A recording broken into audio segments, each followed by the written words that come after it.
Segunda epístola do apóstolo Pedro, capítulo 1, vamos ler o verso 20. Estamos no nosso terceiro episódio dos nossos estudos a respeito do Espírito Santo. Glória a Deus. Vamos dar continuidade exatamente de onde temos parado. Glória a Deus, louvado seja o nome do Senhor Jesus. Segunda epístola do apóstolo Pedro, epístola universal, capítulo 1, verso 20. Glória a Deus, louvado seja o nome do Senhor. Aleluia. Jesus. Quem localizou o texto sagrado, diga: eu amo a Bíblia. Glória a Deus. Quem não encontrou ainda, diga: eu também. Diz assim a palavra do Senhor Jesus: sabendo primeiramente isso, que nenhuma profecia dessa escritura é de particular interpretação, porque a profecia nunca foi produzida por vontade de homem algum, mas os homens santos de Deus falaram inspirados pelo Espírito Santo. Repetindo o verso 21: porque a profecia nunca foi produzida por vontade de homem algum, mas os homens santos de Deus falaram inspirados pelo Espírito Santo. Amém? Amém. Pode tomar assento. Querido, temos estudado a respeito do Espírito Santo. Temos aprendido que o Espírito Santo, ele é uma pessoa. O Espírito Santo não é uma energia sobrenatural. O Espírito Santo não é uma força ativa do ar, como algumas religiões mencionam, mas o Espírito Santo é uma pessoa relacionada. Uma pessoa se relaciona comigo e com você, e ele se relaciona de maneira habitacional. Ele habita em nós, ele nos transforma e ele nos aproxima de Deus, ele nos leva à presença de Deus.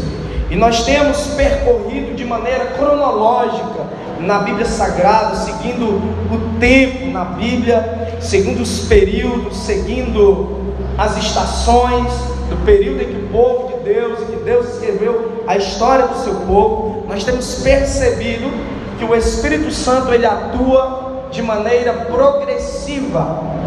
Ele não atua de uma maneira constante, de uma única maneira, mas ele vem se manifestando de maneira progressiva. A atuação do Espírito, ele habita em nós, mas além de habitar, ele libera uma capacitação extra, uma porção especial, capacitadora, para que os homens venham realizar propósitos coletivos. Então nós vimos no Antigo Testamento, na maioria das vezes, o Espírito Santo liberava uma capacitação especial sobre pessoas específicas, para que elas realizassem propósitos coletivos. Porque o Espírito Santo, o propósito de Deus não é para um homem, é para um povo. Quem faz parte desse povo? Amém. Nós vimos isso no Antigo Testamento, essa maneira do Espírito Santo capacitar de maneira progressiva. Por exemplo, no período patriarcal, a gente viu que o Espírito Santo, ele atuava de maneira intelectual. No período dos Gênesis, Abraão, Isaac, Jacó, nós vimos ali ele operando de maneira intelectual na vida de José. Já no período do Êxodo, no período da saída do povo do Egito rumo à terra prometida, no meio do deserto, o Espírito Santo atuava de maneira profética. Nós vimos ali, inclusive, não apenas sobre apenas um homem, mas sobre 70 homens ali estiveram profetizando naquela caminhada no deserto. Nós vimos também, depois desse período, o período dos juízes, nós percebemos agora uma nova forma de atuar do Espírito. Perceba como o Espírito é criativo, como o Espírito ele é diversificado na sua forma de atuar. Nos juízes, nós percebemos que ele atuou, ele agiu, ele capacitou de maneira física e e militar, porque havia uma necessidade de que o povo lutasse, guerreasse contra aqueles que haviam ocupado a terra que era promessa do povo. Enquanto no período da monarquia, o período pós-Juízes, nós vimos ali o ápice, o apogeu da atuação do Espírito Santo no Antigo Testamento. O Espírito Santo atuava tanto de maneira intelectual, quanto de maneira física e militar, quanto de maneira profética, e ainda havia implantado novos elementos, como o ambiente profético, em que os profetas se reuniam, Samuel e os profetas, Eliseu e os profetas, e ainda também utilizando o recurso da música. A música passou a ser utilizada nesse ambiente espiritual, e foi um tempo de prosperidade, um tempo de bênçãos para o povo, até que o povo começou a desobedecer a Deus. E nós vamos aprender um pouco a respeito desse período pós-monarquia, que foi onde a gente se parou e se deteu na sexta-feira passada. Mas antes disso, eu gostaria de destacar algo muito interessante, algo de extrema relevância. É que só foi possível nós termos acesso a essa história, a essa revelação, a esse propósito, porque homens foram inspirados por Deus para escrever aquilo que ocorreu. Homens, reis, profetas, diversos homens de Deus, inclusive uma mulher de Deus também foi escritora, Esther, Ruth. Eles ali escreveram, eles registraram a sua história. E na leitura que eu e você fizemos, a leitura é clara, que nada daquilo foi produzido, ou escrito, ou falado através de uma vontade humana, mas sim por intermédio de uma inspiração do Espírito Santo. Foi o Espírito Santo que esteve por trás de tudo, de toda aquela atuação, inclusive do registro dessa história, da organização dessa história, do desenvolvimento dessa história. E eu fico me perguntando, o que seria de mim e você se esses homens não tivessem no Antigo Testamento também, além de todas aquelas formas de atuação, se esses homens também não tivessem desprovido ali da atuação do Espírito na escrita? Certamente hoje nós não teríamos acesso à Bíblia Sagrada que está na minha e nas tuas mãos.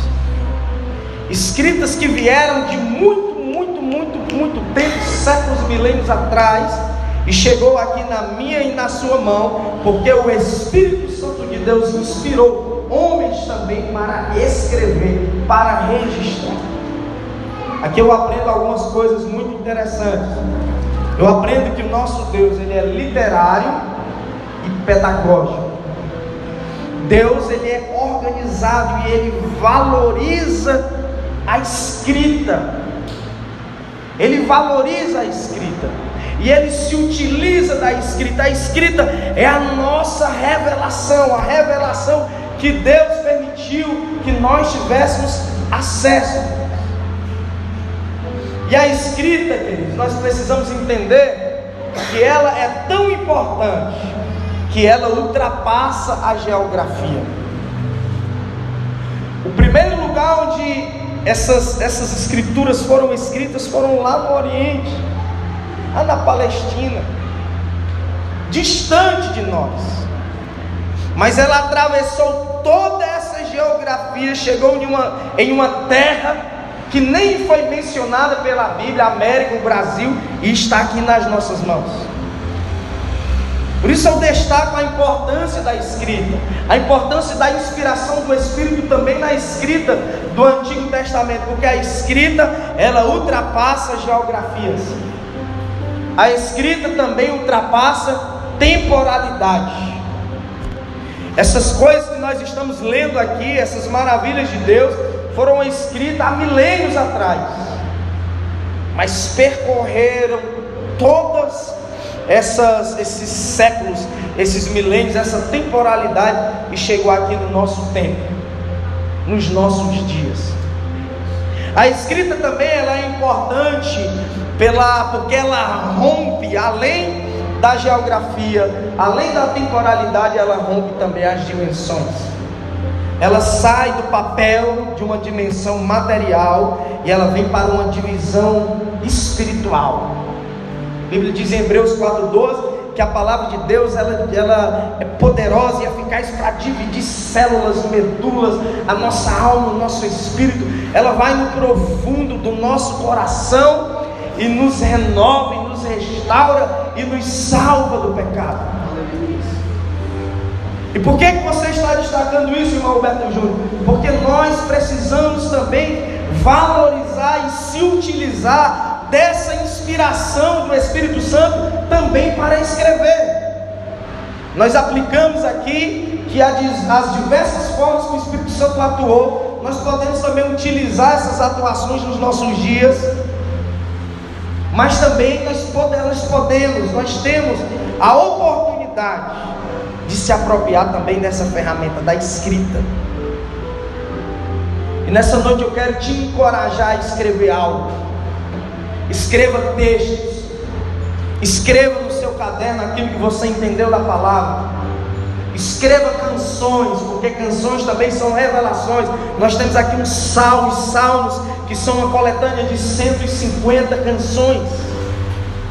canções que eram proféticas, que se tornaram uma realidade.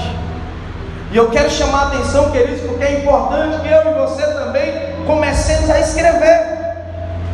Compre um caderninho, anote os seus testemunhos, anote as suas experiências com Deus, vai arquivando. Um dia você escreve um livro,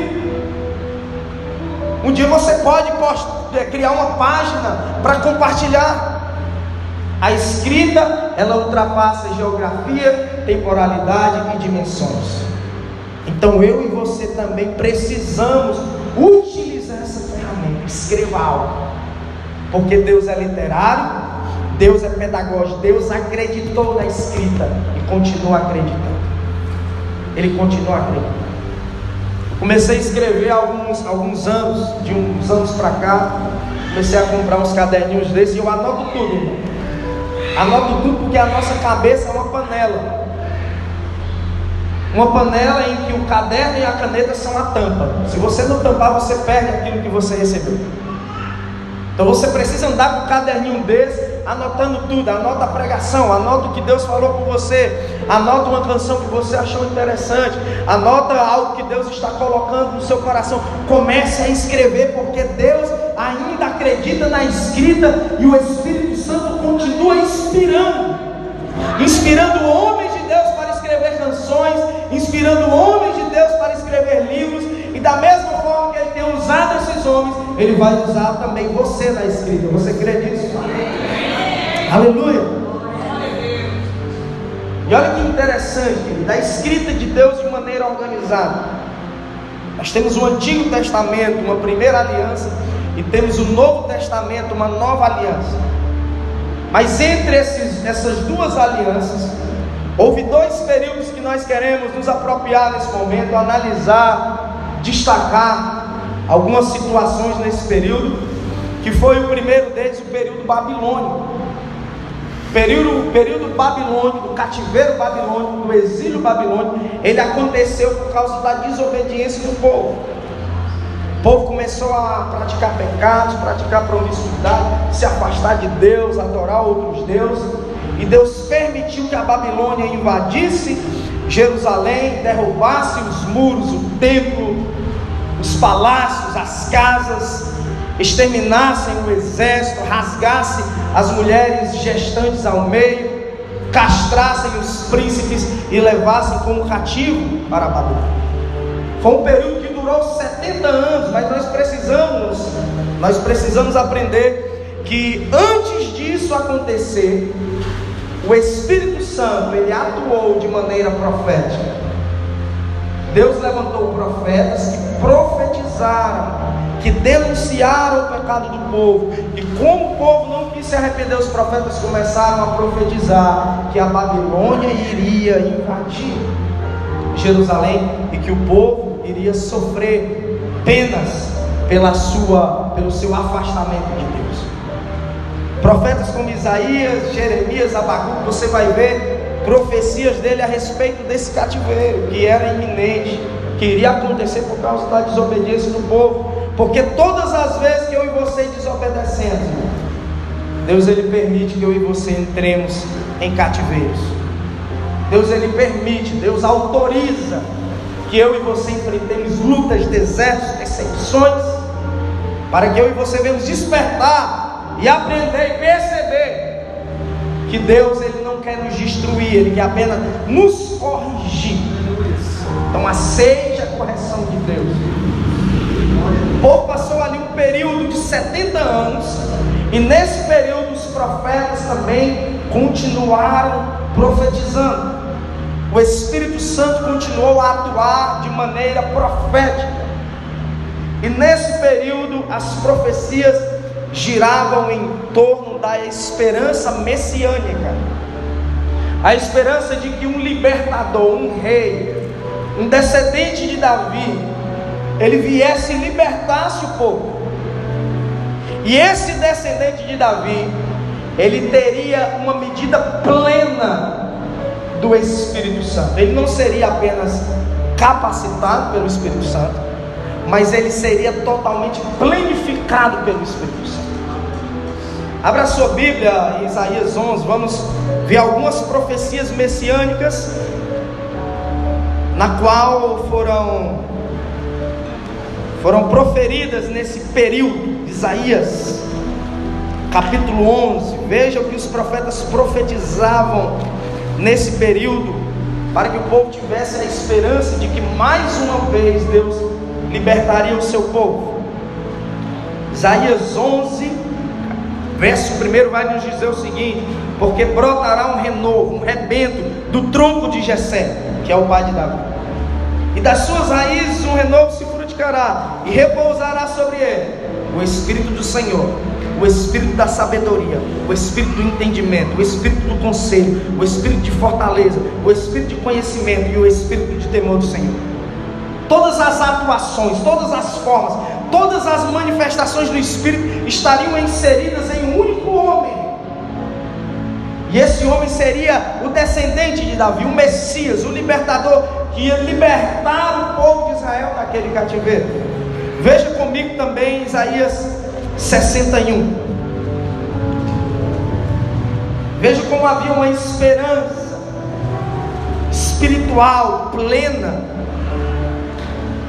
daquele povo, na vida daquele homem, desse Messias, do libertador.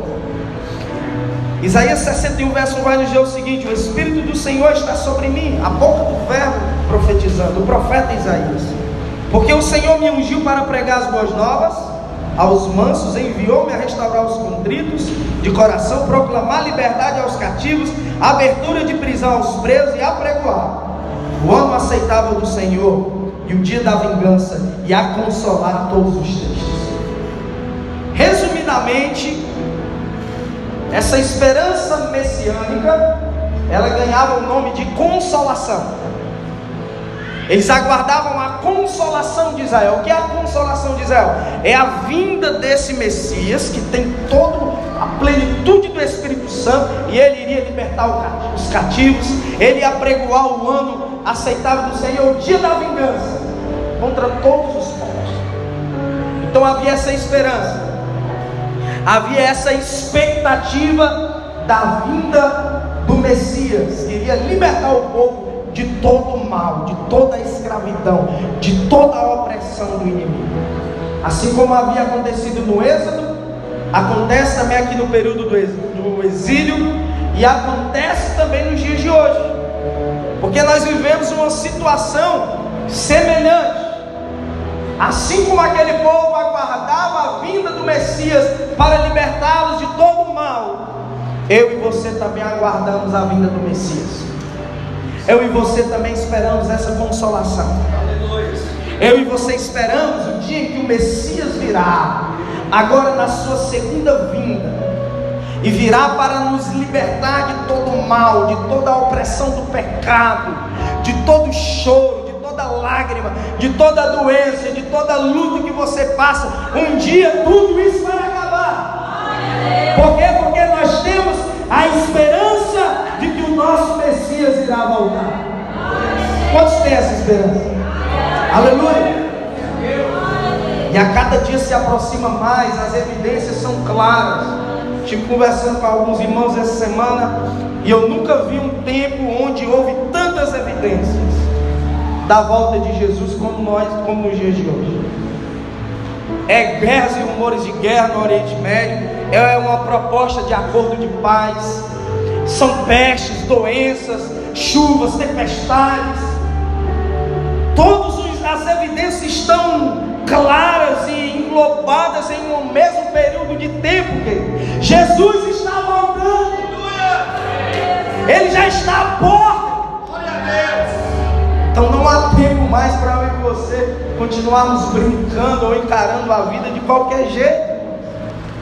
Jesus está voltando para nos libertar de todo mal. Junto com essa esperança messiânica, havia também uma esperança de um derramamento do Espírito, de que esse Messias, ao vir, ele liberaria toda essa medida do Espírito que estava nele sobre todo o povo de Deus. Ou seja, não seria mais uma atuação do Espírito sobre pessoas específicas, mas seria uma atuação plena do Espírito sobre todas as pessoas, sobre todo o povo. Todo o povo seria cheio do Espírito Santo, assim como o Messias, assim como o rei messiânico, os seus súditos também seriam cheios do Espírito Santo. E aonde estão essas profecias? Acompanhe comigo Isaías capítulo 32. Isaías é o profeta messiânico, irmãos.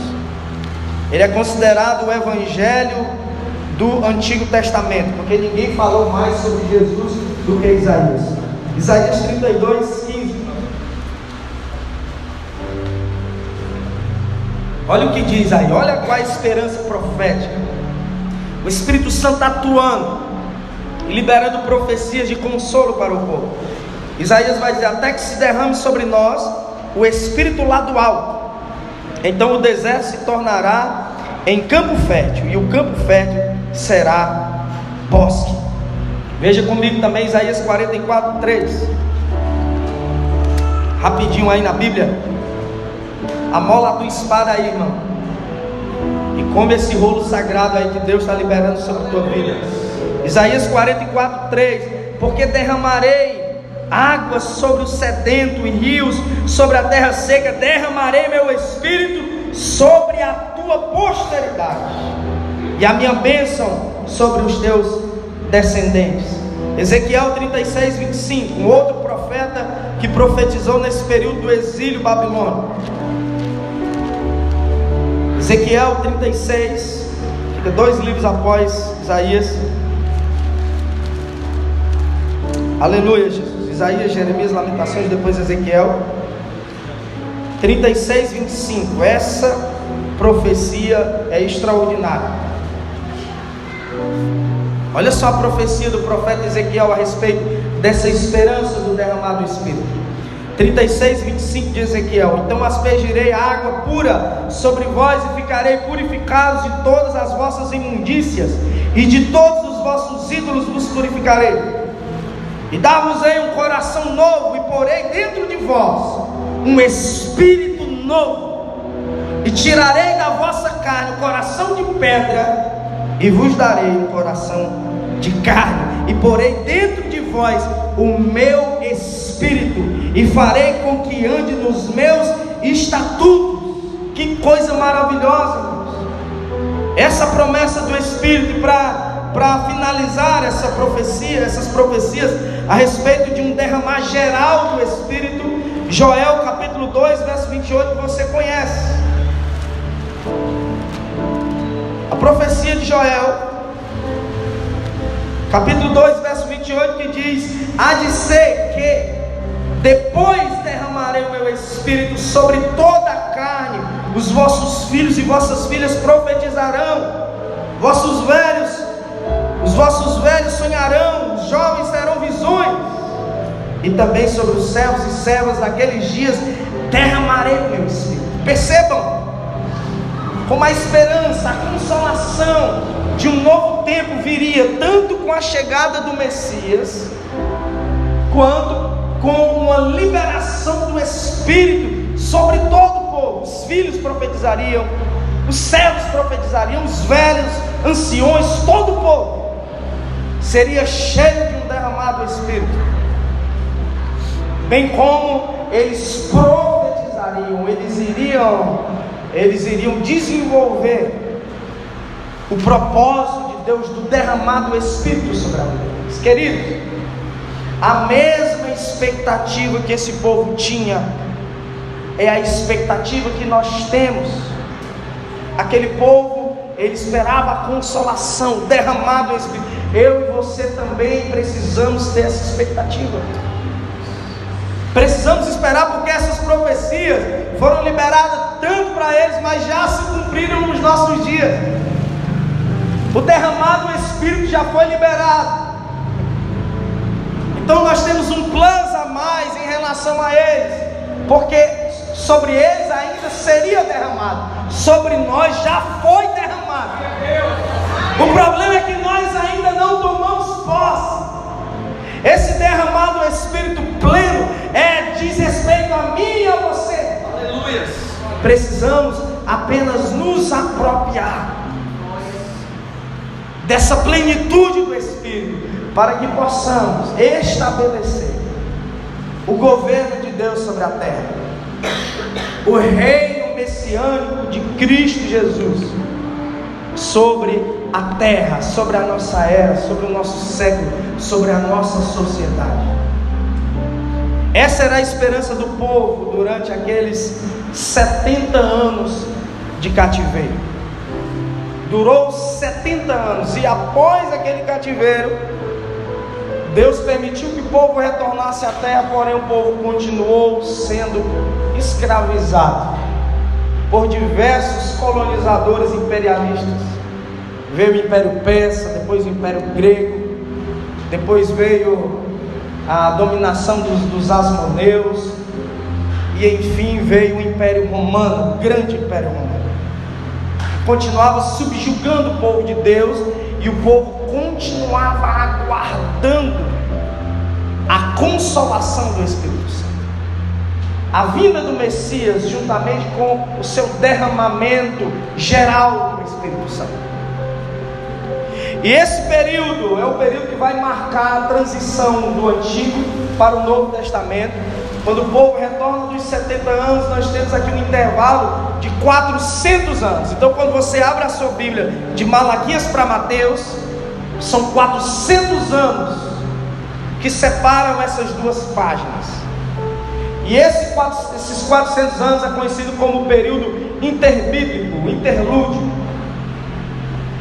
Alguns acreditam que nesse período não houve voz profética, não houve manifestação do Espírito, ou seja, o Espírito havia silenciado, havia um silêncio, havia um cessar da atuação do Espírito. Espírito esse que viria na pessoa do Messias, juntamente com a esperança da consolação de todo o povo de Israel. É nesse contexto em que o Messias, ele é revelado, ele é esperado. E nesse período que nós chamamos de transição, nós queremos destacar alguns personagens que foram peças-chave, alguns personagens que participaram dessa transição, que foram protagonistas nessa transição da chegada do Messias. Não vamos sequer chegar a uma fase adulta do Messias, mas na fase do nascimento, na chegada dele, nós iremos já perceber como a vinda do Messias trouxe a atuação do Espírito Santo de volta. Eu quero destacar alguns personagens com vocês. Abra comigo a sua Bíblia no Evangelho de Lucas, capítulo 1, verso 26. Vamos aqui destacar o primeiro personagem desse período. Evangelho de Lucas, capítulo 1, verso 26. Glória a Deus, louvado seja o nome do Senhor. Diz assim a palavra do Senhor Jesus: no 6º mês, o anjo Gabriel foi enviado por Deus a uma cidade da Galiléia chamada Nazaré, a uma virgem desposada com um homem cujo nome era José, da casa de Davi, e o nome da virgem era Maria. Verso 35: e respondendo o anjo disse: descerá sobre ti o Espírito Santo, e o poder do Altíssimo te cobrirá com a sua sombra. Por isso também o santo que é de ti há de nascer será chamado Filho de Deus. Havia uma mulher virgem, o texto deixa claro que ela era virgem, esperava se casar, estava noiva. E essa mulher visitada por um anjo, que diz que ela geraria o Filho de Deus, o descendente de Davi. E ela era justamente também descendente de Davi. E Maria gera o Cristo por intermédio do Espírito. Foi isso que o anjo disse: sobre ti virá o Espírito, ou seja, o anseio da chegada do Messias já está trazendo de volta a atuação do Espírito. O Espírito Santo, ele vem sobre a vida de Maria, ele cobre Maria, e através da habitação, do enchimento do Espírito Santo, Maria gera o Cristo. O embrião Cristo estava dentro de Maria. Mas, irmão Alberto Júnior, por que Deus escolheu Maria? Por que Maria, irmão Alberto Júnior? Porque Maria tanto era descendente de Davi, como Maria se encaixava na profecia messiânica de Isaías capítulo 9, verso 6. A virgem concederá e dará à luz a um filho. A característica primordial dessa mulher é que ela deveria ser virgem. Virgindade nos fala de pureza e santidade. Maria gerou o Cristo, por quê? Porque ela era pura, vivia em santidade, então o Espírito Santo veio sobre ela e ela gerou o Cristo. Só existe uma forma de eu e você gerar Cristo em nós, a esperança da glória. Aleluia. Se eu e você vivermos em pureza, aleluia, se eu e você vivermos em santidade, o Espírito Santo virá, habitará em nós, nos encherá, e o Cristo será gerado dentro de nós.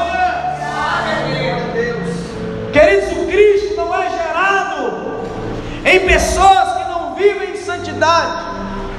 O Espírito Santo não vai encher, não vai habitar em uma pessoa que está suja pelo pecado, que está vivendo no pecado, que está inclinada aos desejos da carne. Não vai, porque o Espírito é santo, Deus é santo, santo, santo. E o Espírito Santo não habita em templo sujo. Se você quer que o Cristo seja gerado em você, você precisa viver em santidade, em pureza. Então Cristo será gerado dentro de você. Aleluia. E a esperança da glória se manifestará sobre a tua vida. Então a primeira lição que eu aprendo aqui nesse período, a primeira protagonista é Maria. E ela nos ensina que o Cristo é gerado através de uma habitação do Espírito em uma vida de santidade. O segundo personagem que eu quero destacar está aqui em Lucas, capítulo 1, verso 39. Acompanhe comigo. Capítulo 1, verso 39. Naqueles dias, levantando-se Maria, foi apressada às montanhas de uma cidade de Judá e entrou na casa de Zacarias e saudou a Isabel. E aconteceu que, ao ouvir Isabel a saudação de Maria, a criancinha saltou em seu ventre.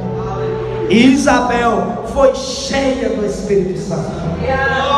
E exclamou com grande voz e disse: bendita és tu entre as mulheres, e bendito é o fruto do teu ventre. Santa Maria, Mãe de Deus. Não, tem não, parou aqui mesmo.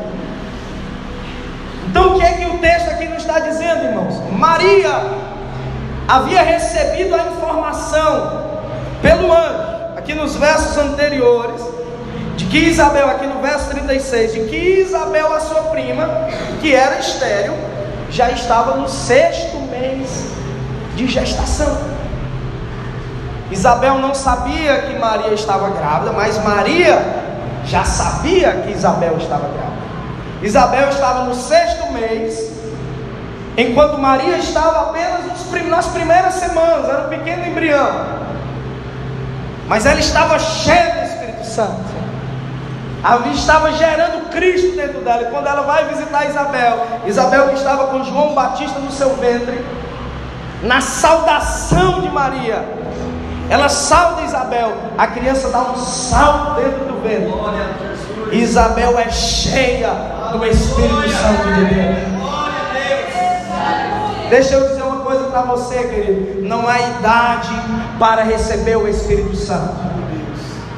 O Espírito Santo, ele pode encher um recém-nascido, pode encher uma criança, pode encher até um embrião ainda no período de gestação. Não duvide da capacidade do Espírito Santo. Não duvide da atuação do Espírito Santo. A sua oração deve ser: Deus, enche os meus filhos com o teu Espírito Santo.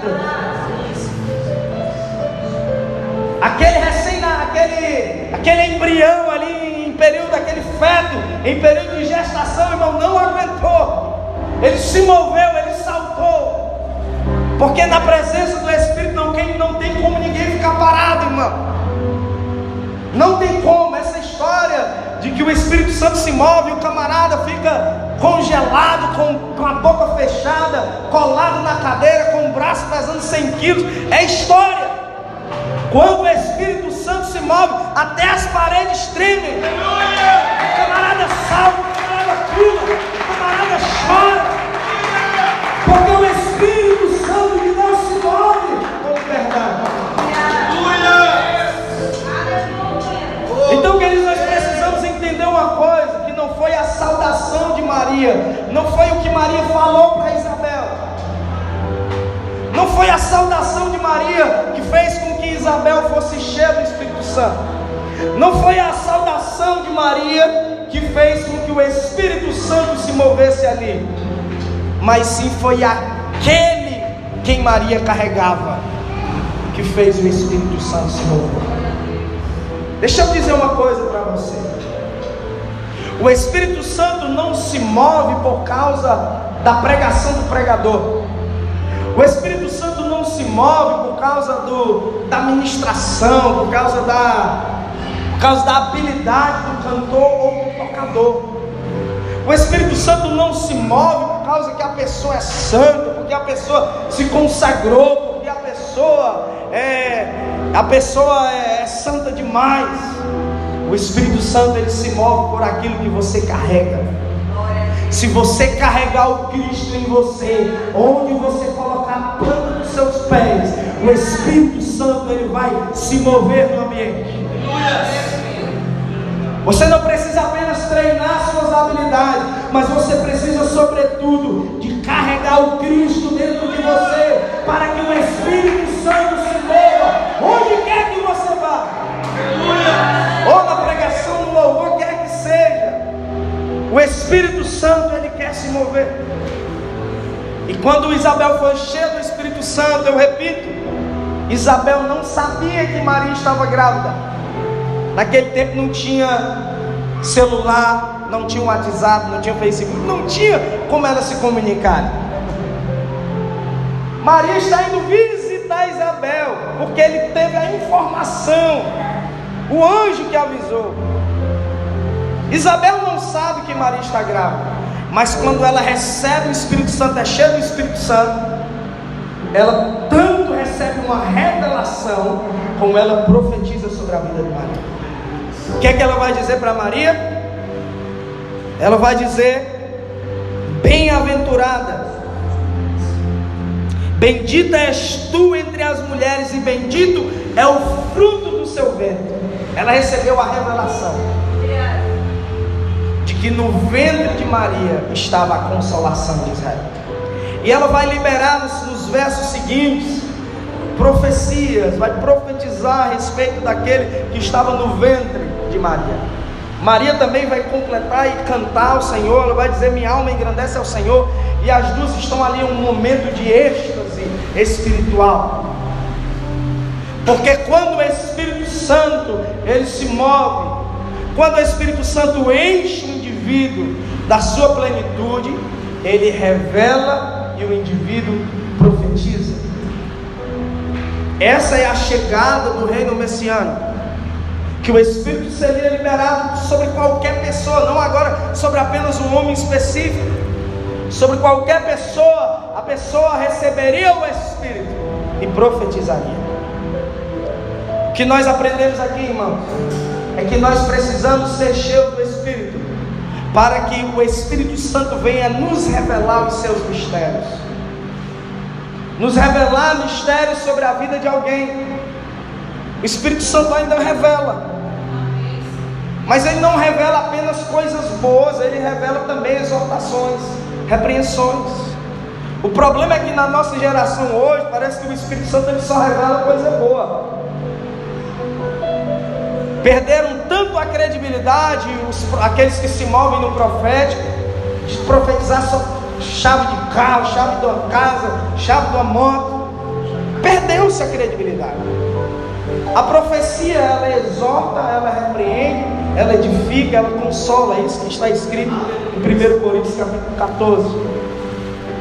Então, queridos, o Espírito Santo, quando nos enche, ele nos capacita tanto para revelar mistérios a respeito das pessoas, como para profetizarmos sobre a vida das pessoas. Ela profetizou, ela lançou palavras proféticas. Então, se o Espírito Santo está sobre você, querido, não é para você ficar bonitinho na prateleira dos bancos da igreja, não. Se o Espírito Santo está sobre a tua vida e você está cheio, profetiza sobre alguém. Libera uma palavra profética sobre alguém. Coloca a mão no ombro de alguém e diga: eu profetizo que o romper de Deus virá sobre a tua vida. Se é verdade que você está cheia, a evidência é você se mover no profético de Deus. Aleluia. Profetiza sobre essa geração, irmão. Profetiza sobre a igreja. Profetiza sobre a juventude, sobre a senhora, sobre esse jovem. Profetiza. Aleluia, se move. Em nome de Jesus. Aleluia. Declaramos nós, Senhor. Aleluia. E declaramos, Senhor Jesus. Nós cremos no momento de profeta da tua palavra, Senhor. Aleluia. Para nós, Senhor, em nome de Jesus. Aleluia, Deus. Levanta, Senhor. Deus. Levanta, Senhor. Levanta essa salvação. Sim, meu Deus. Profetizar a tua palavra, a tua verdade, a tua justiça, Deus. Em teu nome, ó Deus. Faz assim, Jesus. Levanta, Jesus. Queridos, o terceiro personagem que eu quero destacar nesse processo transicional da atuação do Espírito está aqui ainda no capítulo 1 de Lucas, verso 67. Leia comigo. 1 de Lucas, deixa a sua Bíblia aberta em Lucas. Lucas capítulo 1, verso 67. Vai nos dizer o seguinte: Zacarias, seu pai, foi cheio do Espírito Santo e profetizou. O enchimento do Espírito Santo estava ligado à profecia. Lembra da profecia de Joel? Derramarei do meu Espírito e os filhos profetizarão. Então a profecia ela está conectada, ela é uma evidência desse enchimento, desse derramamento do Espírito. E quem é Zacarias? Zacarias é o esposo de Isabel. E olha que interessante, se você for ler no verso 5, no capítulo 1 de Lucas, verso 5 até o verso 20, você vai ver esse episódio. O anjo Gabriel, antes de avisar Maria que ela seria a mãe de Jesus, o anjo Gabriel chega para Zacarias e diz para ele: você vai ter um filho, e ele se chamará João. Ele preparará o caminho para a chegada do Messias. Ele será nazireu, ele será grande, ele reconciliará, ele vai caminhar naquela palavra profética que havia sido liberada por Malaquias. No capítulo 4 de Malaquias você vai ver a profecia a respeito de João Batista. Havia sido proferida naquele período em que o povo estava retornando do cativeiro babilônico. Só que Zacarias não creu. Ele disse: como é que eu vou ser pai se minha esposa é estéril? Sabe o que aconteceu? O anjo fechou as cordas vocais de Zacarias. Ele era sacerdote e ele não conseguia mais falar, ele ficou mudo. Por quê? Porque não creu no recado do anjo, não creu na palavra que o anjo profetizou sobre a vida dele. Ele não creu e ficou mudo. E durante todo o período da gestação dos 9 meses, ele não conseguia falar nada. Imagine a cena. Imagine comigo aquele homem tentando falar durante 9 meses e não saía nada. Quando o menino nasce, ele não conseguia falar, não conseguia expressar suas emoções, de dizer meu filho, não conseguia porque ele estava mudo. Ainda vai, irmão, deixar de crer, ainda vai ser incrédulo. Eita, Jesus. Aqui não tem crente incrédulo não. Ele ficou mudo, querido. E no 8º dia, quando o menino foi ser circuncidado, perguntaram como seria o nome do menino, e ele tentando falar não conseguia. O anjo já havia dito para ele como seria o nome do menino, e Isabel disse: o menino se chamará João. E você, Zacarias, é esse o nome mesmo do menino? Ele pede uma tabuleta e ele escreve o nome do menino, Yohanan, João. E quando ele escreve o nome do menino, Deus libera as suas cordas vocais, e ele vai começar a cantar de alegria. E no verso 167 ele vai ser cheio do Espírito Santo. O Espírito Santo vai vir também sobre a vida de Zacarias, pai de João Batista. E o que é que ele vai fazer? Ele vai começar a profetizar. Ele vai profetizar sobre a vida do filho. Ele vai profetizar sobre Israel. Ele vai lançar palavras proféticas. Porque o Espírito Santo, ele rompe a nossa incredulidade. O que é que eu aprendo aqui com Zacarias? Que o Espírito Santo produz fé. E o Espírito Santo produz ousadia. Duas coisas que estão raras e escassas nos dias de hoje: fé e ousadia. Jesus já havia mencionado essa preocupação. Porventura achará o Filho do Homem fé quando vier? As pessoas não têm mais fé. É por isso que há um número exagerado de ansiedade, porque a ansiedade nada mais é do que falta de fé. Por quê? Porque fé é a certeza daquilo que você nem está vendo e daquilo que você está esperando. Você não está vendo, está esperando, mas pela fé você já está nas mãos com aquilo. Isso é fé.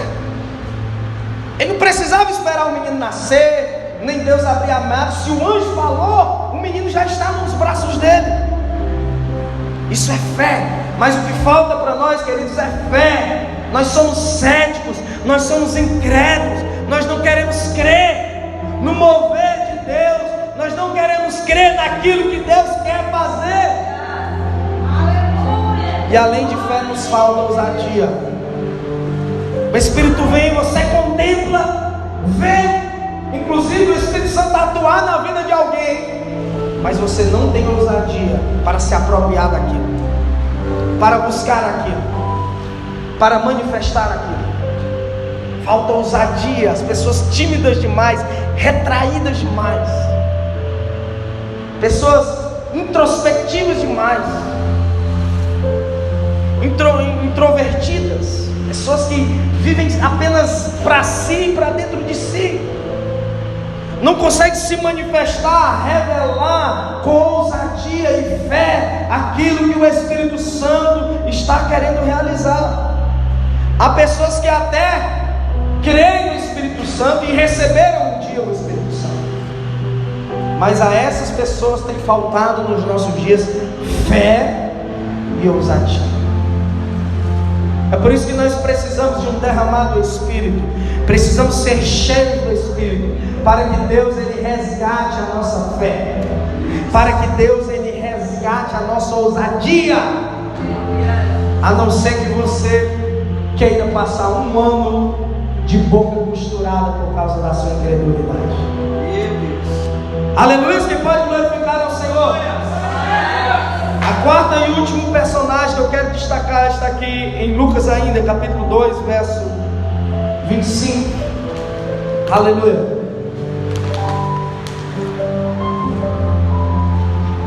Esse período transicional.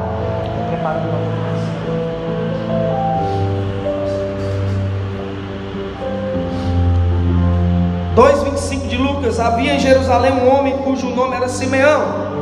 Este homem era justo, temente a Deus, esperando a consolação de Israel.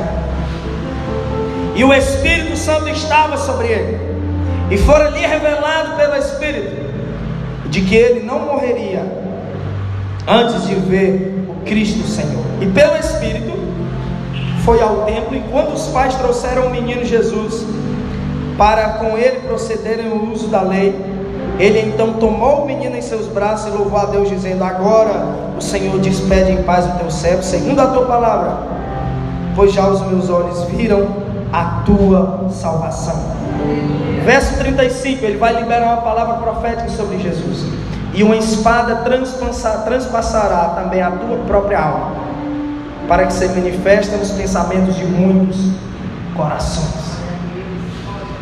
A inauguração do período messiânico, do reino messiânico, do embrião, do menino, do recém-nascido Jesus,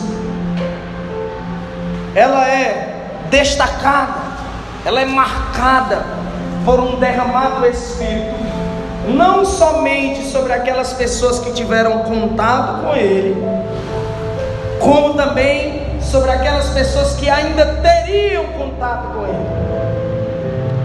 Samuel ainda não tinha visto Jesus, ele estava esperando Jesus, ele estava com uma expectativa, ele tinha a expectativa, a esperança de que o Messias viesse acompanhado do seu derramamento do Espírito geral. Ele tinha essa expectativa, e foi justamente, querido, essa expectativa na promessa que fez com que ele tivesse um encontro com Jesus. Queridos, nós recebemos a promessa de um avivamento. Há uma promessa do Espírito Santo que já foi liberada sobre as nossas vidas, mas nós precisamos pelo menos ter expectativa de que ela irá se cumprir. De nada adianta a promessa ter sido liberada se na sua vida não há expectativa. O problema de muitas pessoas é a falta de expectativa.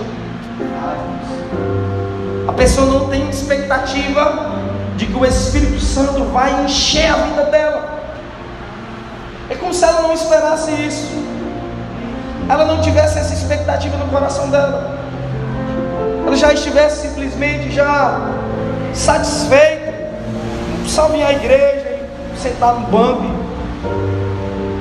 Não há uma expectativa no coração dela de que a promessa do Espírito vai se cumprir na vida dela. E querido, antes de mais nada, você precisa ter pelo menos essa expectativa.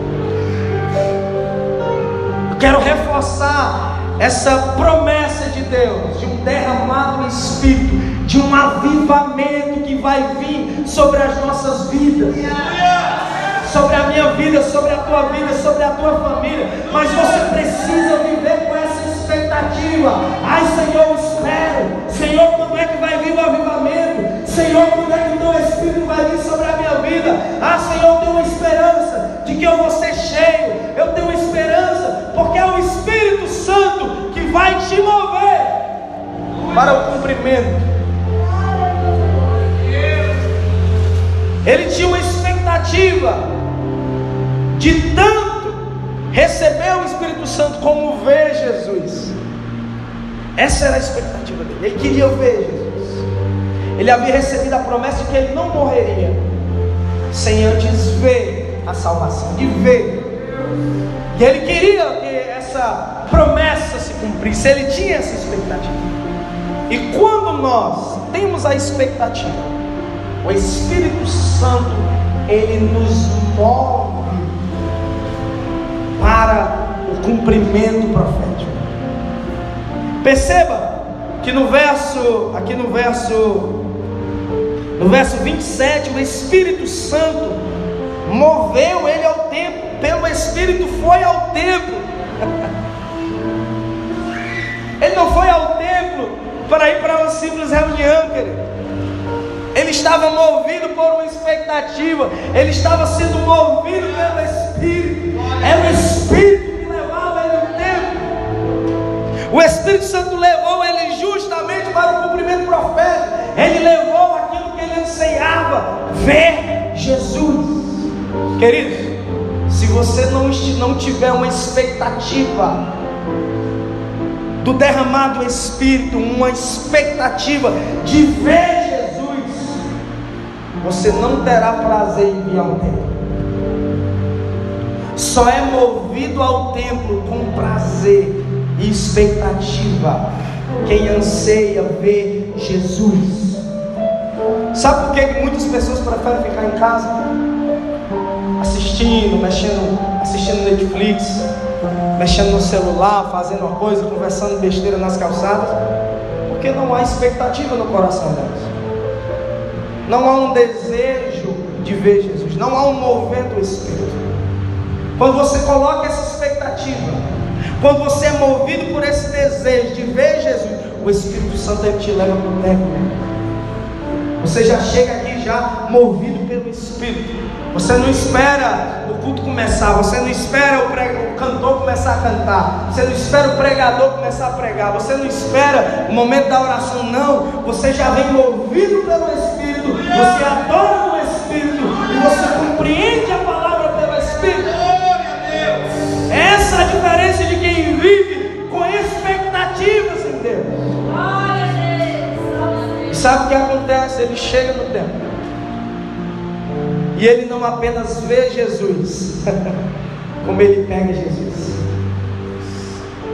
O verso 28 vai dizer: então ele tomou em seus braços e louvou a Deus e disse: agora, Senhor, despede o teu servo, segundo a tua palavra, porque os meus olhos viram a tua salvação. Ele não somente viu Jesus, como ele pegou Jesus nos braços. Vai chegar um dia que eu e você iremos pegar Jesus nos braços. Glória a Deus. Que nós iremos apalpar Jesus, que nós iremos abraçar Jesus, que nós iremos ver Jesus literalmente como aquele homem viu. Mas se você não deseja isso, querido, infelizmente você já está totalmente escravizado por uma religiosidade que já te adoeceu espiritualmente. Querido, ele pegou Jesus, e quando ele pega Jesus, sabe o que acontece? O propósito de Jesus é revelado para ele. Sabe o que é que ele vai profetizar? Cheio do Espírito, a evidência, a profecia, ele profetiza e diz que aquele menino seria transpassado, uma espada transpassaria a alma de Jesus. Ele já está apontando para aquele momento final em que o soldado romano ultrapassa Jesus com uma lança, até que sai a última gota de sangue e começa a sair água. Olha só para onde que ele já está apontando. Ele não está vendo os milagres, ele não está vendo os 3 anos e meio, o batismo, não. Ele já está vendo aqui o real propósito da vinda de Jesus, que a consolação não era uma libertação da colonização imperialista romana, mas era uma libertação dos pecados lá na cruz. Quando somos movidos pelo Espírito, nós entendemos o propósito. A partir do momento que você se mover pelo Espírito, querido, você vai entender o propósito. Você vai entender o que Deus quer fazer, o que Deus está querendo fazer. Há um propósito de Deus, querido. Nada que Deus faz é em vão. Esses dias que estamos vivendo, tudo que tem acontecido na tua vida, tudo que tem acontecido nessa igreja, as ministrações, os cultos, tudo está dentro de um propósito. O que Deus está fazendo no departamento de senhoras, de jovens, de casais, tudo está dentro de um propósito. E se você não estiver sendo movido pelo Espírito, você não vai entender nada que Deus está fazendo. Não vai entender nada. Você vai ver a igreja simplesmente para vir a um culto e não para cumprir um propósito. E você precisa entender que Jesus, ele não veio estabelecer um reino material. Jesus veio inaugurar um reino espiritual. E as pessoas demoraram a entender esse propósito. Os discípulos não conseguiram entender o propósito. Os fariseus não conseguiram entender o propósito. Mas um homem, movido pelo Espírito, já havia entendido o propósito. E ele disse: despede-me em paz, que eu já entendi. Já entendi o propósito. Precisamos entender o propósito. Há um significado para você estar aqui. Você não está aqui em vão. Não, Jesus não veio fundar uma religião para você ser crente, não, querido. Jesus veio estabelecer uma espiritualidade. Há um povo. A consolação é a respeito da vida do Messias e de um derramado Espírito sobre um povo. A consolação do Espírito gira em torno disso.